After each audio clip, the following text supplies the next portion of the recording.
Assalamualaikum warahmatullahi wabarakatuh. Oke teman-teman satu hobi semua. Di video kali ini saya akan berbagi pengalaman saya bagaimana caranya mempersiapkan calon indukan ciblek yang mau kita breeding. Calon indukan ciblek yang mau kita breeding itu ada dua ya. Pertama yang dari ombyokan atau tangkapan liar.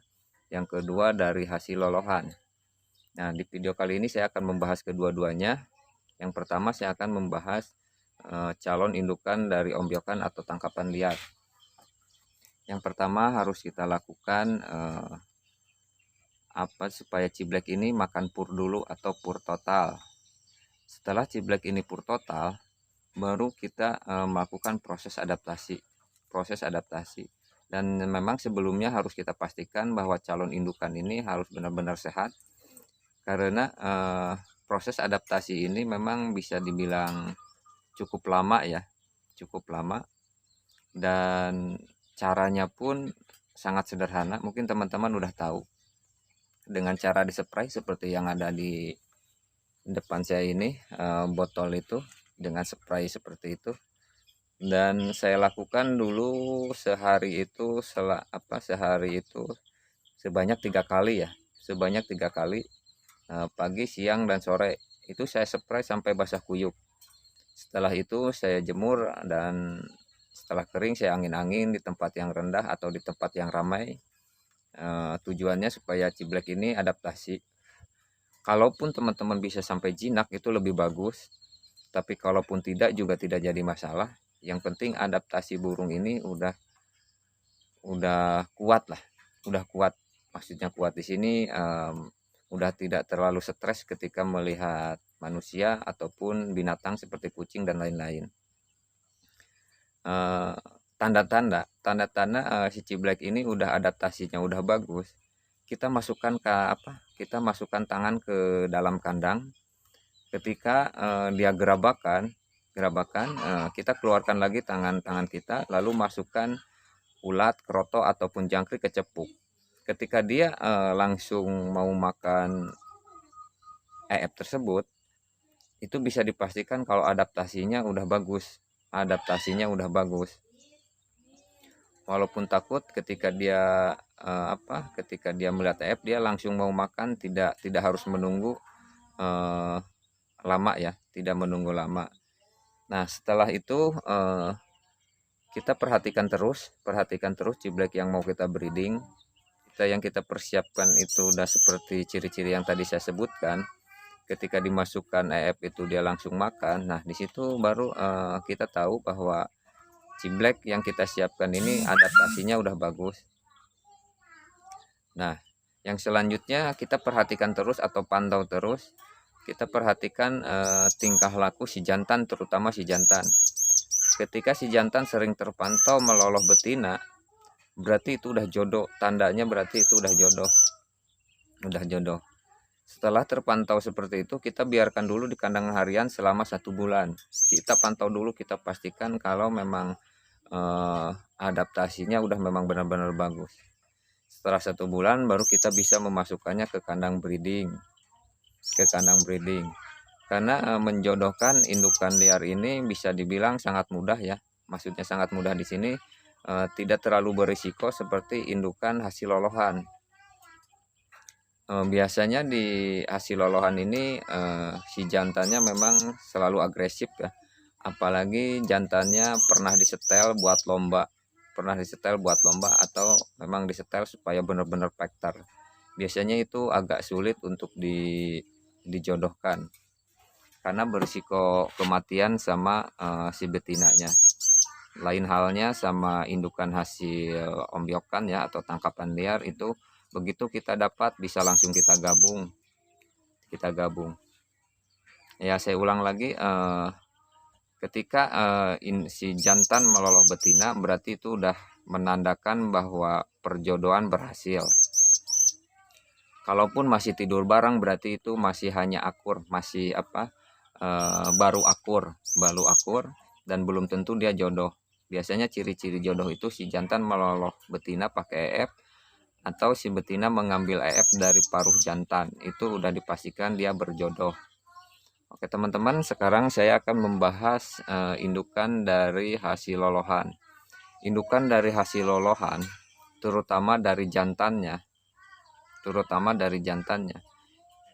Ketika si jantan ini terlalu pekter atau pernah disetel menjadi buat digantang, kita harus didropkan dulu ya.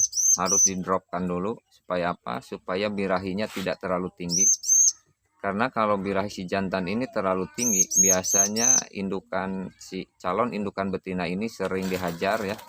Sering dihajar lah intinya. Sering dihajar dan itu bisa mengakibatkan si betina itu luka atau bahkan mati. Pindah tempat teman-teman, hujan. Oke teman-teman, tadi kita bahas yang hasil dari lolohan ya. Sangat penting kita perhatikan si jantannya, karena biasanya hasil lolohan ini birahinya tidak stabil, benar-benar tidak stabil biasanya, dan perjodohannya pun tidak bisa langsung digabungkan. Kita harus dipisah kandang dulu, tapi tetap ditempel ya, tetap tempel. Dan setelah terlihat akur atau ketika kita gandeng ini, si jantan ini udah tidak terlalu agresif sama betina, baru kita coba mulai digabung ya. Biasanya selama seminggu kita tempel kandang betina dan jantan selama seminggu, kita coba masukkan, kita gabung, dan itu pun biasanya masih ada kekerasan ya. Si jantan sama betina ada kekerasan, namun untuk mengatasi itu sangat sederhana. Biasanya saya menggunakan ini juga, spray ini juga, disemprot si jantannya aja. Ketika si jantan melakukan kekerasan sama betinanya, kita semprot sampai basah pakai spray itu. Biasanya setelah disemprot dia basah, dia tidak melakukan kekerasan lagi ya. Nah cuman setelah kering biasanya ada lagi kekerasan, itu kita semprot lagi. Makanya ketika kita melakukan pergabungan di hari pertama dan kedua, kita harus selalu pantau.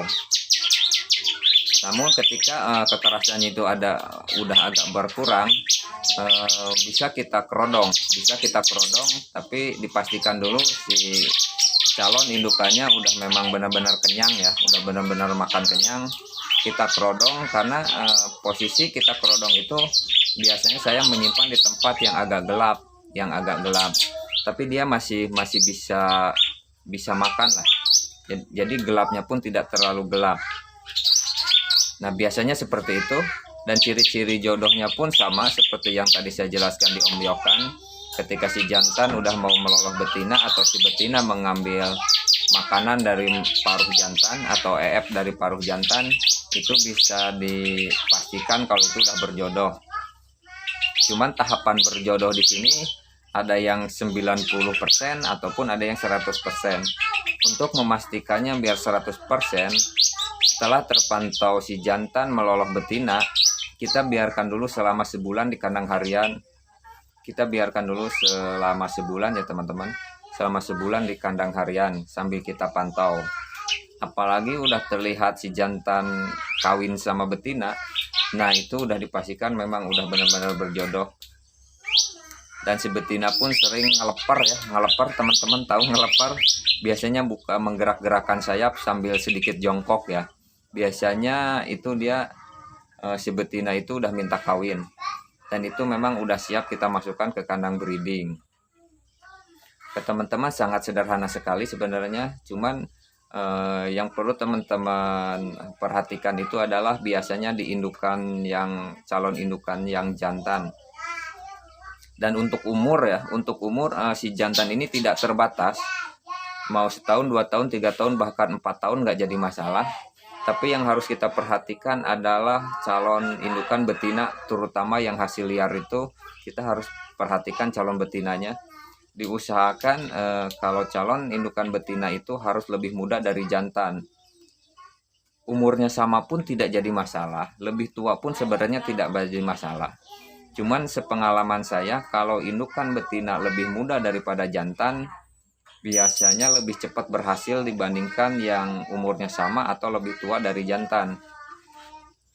Kalaupun teman-teman bisa prediksi umur calon indukan dari ombyokan, lebih baik membeli atau menangkap yang umuran sekitar 3 bulan atau 4 bulan. Biasanya itu lebih bagus karena saya juga pernah mencoba jantan sama betinanya itu digabungkan, dan kebetulan si betina itu anaknya si jantan mungkin umurnya sekitar umur 3 bulanan atau 2 bulanan saya gabung, saya jodohkan, dan sekarang udah produk yang ke-17 dan yang satunya udah produk yang ke-10, cuman sayang mati. Yang udah produk ke-10 sayang mati. Nah itu teman-teman. Oke teman-teman, mungkin itu dia penjelasan dari saya bagaimana caranya menyiapkan indukan ciblek yang mau kita breeding dari ombyokan maupun hasil lolohan. Sangat sederhana sekali, cuman perlu kesabaran dan terus diperhatikan ya, dipantau terus perkembangannya. Dan kalaupun ada penjelasan saya di sini yang kurang jelas, bisa teman-teman bertanya di komentar ya. Karena saya menjelaskan ini berdasarkan pengalaman saya pribadi, bisa sama kayak orang dan bisa beda sama yang lain juga ya, sama teman-teman yang lain juga.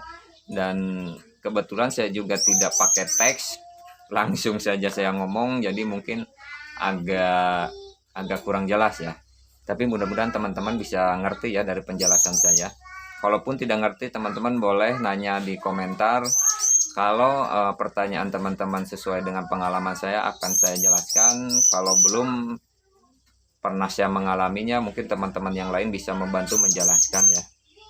Oke teman-teman,